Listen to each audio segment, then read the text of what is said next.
যে ধারণাটাই হয়ে যাবে এই বাজেট তো হচ্ছে আপনার কালো টাকার বাজেট।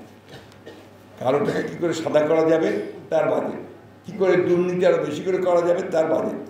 আপনি দেখেন ট্রান্সপোর্ট সেক্টর সবচেয়ে বেশি বরাদ্দ প্রায় বোধ হয় ট্রান্সপোর্ট সেক্টরে, তাই না ভাই? হ্যাঁ, ট্রান্সপোর্ট সেক্টরে চুরির সবচেয়ে বেশি সুবিধা, সেই কারণে ট্রান্সপোর্ট সেক্টরে বরাদ্দ সবচেয়ে বেশি।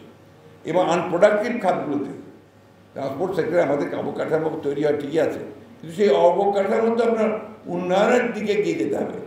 এখানে দেখুন, আমি এখনই লক্ষ্য করছিলাম ক্যাপিটাল মেশিনের উপরে ট্যাক্স বাড়ানো হয়েছে। ক্যাপিটাল মেশিনের উপরে ট্যাক্স বাড়ানোর অর্থ কী?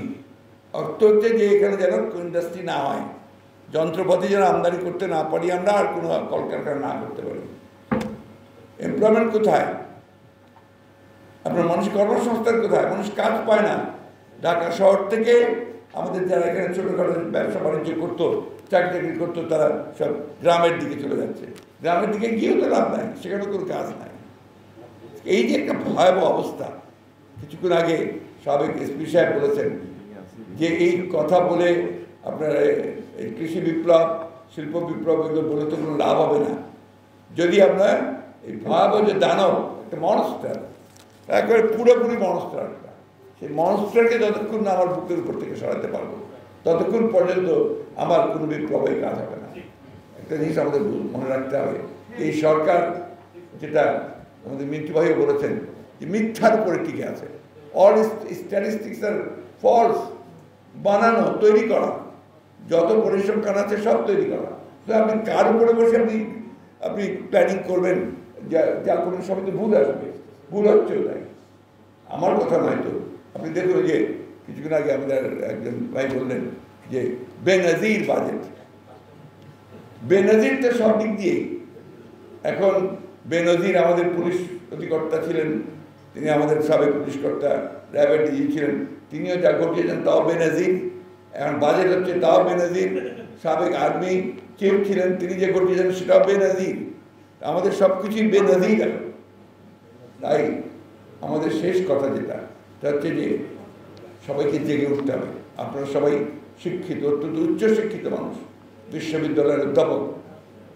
আপনারা একটাই কাজ আপনাদের হওয়া উচিত আমি মনে করি। আপনারা তো রাস্তায় নেমে লড়াই করতে পারবেন না, যুদ্ধ করতে পারবেন না, কিন্তু আপনাদেরকে যে তরুণ প্রজন্ম তাকে জাগিয়ে তুলতে হবে। আমি জানি খুব কঠিন কাজ, ক্লাসের মধ্যে এসব কথা বলে তারপরের দিনে আপনি নাই, ইউ আর নট দেয়ার, কিন্তু এর মধ্যেই কাজটা করতে হবে। এর মধ্যেই আপনাকে মানুষকে জাগিয়ে তোলার জন্য যা কিছু করা দরকার সেটাই করতে হবে, যদি আমাদের দেশকে ভালোবাসে, মাতৃভূমিকে ভালোবাসে। দেখেন, গণতন্ত্রের ন্যূনতম যদি থাকে তাহলেও কিন্তু মানুষ একটা পথ পায়। ভারতের নির্বাচনের দিকে তাকিয়ে দেখেন, যেখানে ভারতের শাসক গোষ্ঠী ভাবছিল যে তারা 400-র বেশি আসন পেয়ে যাবে, পেয়ে গিয়ে তারা তাদের যে ইচ্ছিত লক্ষ্য, ভারতের যে আপনার হিন্দুত্ববাদকে সংবিধান পরিবর্তন করে প্রতিষ্ঠা করা, সেটার দিকে তারা এগিয়ে যাবে। ভারতের মানুষ কিন্তু এই নির্বাচনের মধ্যে দিয়ে তাদের রুখে দিয়েছে, এইটাই হচ্ছে আপনার গণতন্ত্রের লাভ। এটাই হচ্ছে আপনার সত্যিকার অর্থেই ইনস্টিটিউশন ডেভেলপ করার লাভ। একটা নির্বাচনের ইনস্টিটিউশন আছে সেখানে। আমাদের সব কিছু ভেঙে দিয়েছে, না কিচ্ছু রাখেনি। নির্বাচন যে ইনস্টিটিউশন তাকে ভেঙে দিয়েছে, বিচার বিভাগের স্বাধীনতা তাকে বিনষ্ট করেছে, আপনার প্রেসের মিডিয়ার যে স্বাধীনতা তাকে ধ্বংস করে দিয়েছে, আমলাতন্ত্রকে পুরোপুরিভাবে কুক্ষিগত করেছে, কোথাও কিছু অবশিষ্ট রাখেনি। এই ধ্বংসাবশেষ থেকে আমাদের উঠে দাঁড়াতে হবে।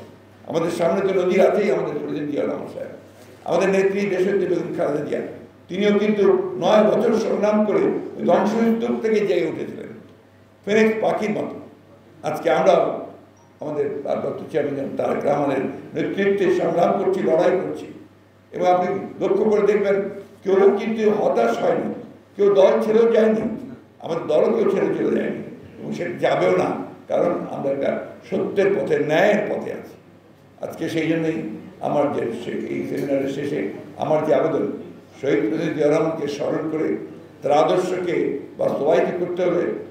দেশনেত্রী বেগম খালেদা জিয়া যে পতাকা তুলে ধরেছিলেন, জাতীয়তাবাদের বাংলাদেশি জাতীয়তাবাদী যে পতাকা জিয়া রহমান কাছ থেকে পেয়েছিলেন, সেই পতাকাকে তারেক রহমান সাহেব তুলে ধরেছেন। আমাদের দায়িত্ব হবে সেই পতাকা যেন আমরা প্রতিষ্ঠিত করতে পারি, মানুষকে জাগিয়ে তুলতে পারি এবং দানবকে উৎখাত করে সত্যিকার অর্থে জনগণের সরকার, জবাবদিহিতামূলক সরকার আমরা প্রতিষ্ঠা করতে পারি। এটাই হোক আমাদের লক্ষ্য। ধন্যবাদ সবাইকে।